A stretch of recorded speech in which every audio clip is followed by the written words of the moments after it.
if we lose this fight, which is this Misinformation and Disinformation Bill, then our democracy is harmed, probably irreparably, because we know when the LNP gets back into office, they never ever go the full hog and just repeal stuff and get it back to what it was beforehand. They always just tinker around the edges. Oh, well, we'll do this, we'll do that, and we won't fix it.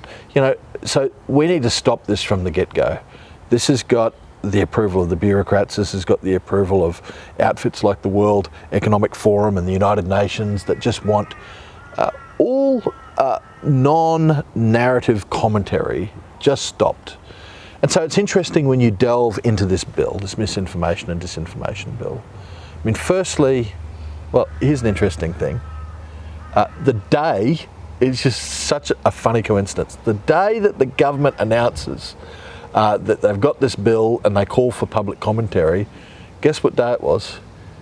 It was George Orwell's birthday, and you couldn't have picked a better bit of coincidence, a better bit of serendipity. It's just hilarious. And he would be turning in his grave because, you know, here is the government trying to set up this 1984 style Ministry of Truth. They're trying to make the Australian Communications and Media Authority this Ministry of Truth that is going to determine what is false, what is misinformation, what is disinformation, and what's not.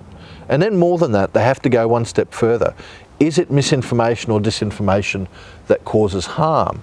Now, go into the definitions of harm in the bill. It's interesting. Number one, straight up, is anything that inspires hatred or is hateful. Now, that's an interesting term because who determines again what the hell is hateful? Well, I hate pedophiles. Yeah, well, I hate a lot of things, but I'm not going to stop the commentary on those things. You know, hate is in the eye of the beholder, and so to me this sounds like the word offence.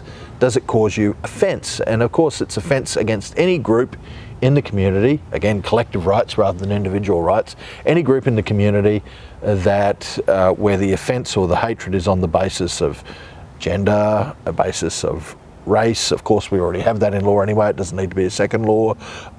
We have sexual orientation, so immediately we're going to the LGBTIQ movement and the whole transgender issue.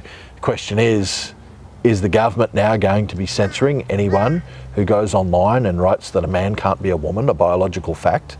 You know, perhaps they are. Perhaps that's what's the intention here. There's a whole lot of biology textbooks which are going to have to be burned. If they're online. If they're online, that's the crazy thing. It can be in print, but it can't be online. Really? But that is because what is done online is as democratised that's where the threat comes from. Yeah, there's so many. The threat to lies, propaganda and state dictatorships comes from the democratisation of information. Indeed, because it's easy for anyone to have a platform and therefore the government feels that they need to censor this, they need to stop it because no, what's published needs to be under control. And I'll get onto that in a minute. But just on the definitions of hate, so they've got that one, they've got the other one, harm against the environment. Harm against the environment. Now, I don't know, Dave, there's many things that I could say online. I'm just not sure that I'm going to hurt any endangered species or any flora. You know, it's very weird. What do they mean by that? Well, I think I know what George Christensen spoke, sea levels went up. George Christensen spoke, suddenly there's a plague that went through all the koalas. I mean, it's just nonsense. But what they do mean is if you say anything that is against climate change, Blind Freddy can see that coming. Yeah, the narrative. You know, this is all about the narrative.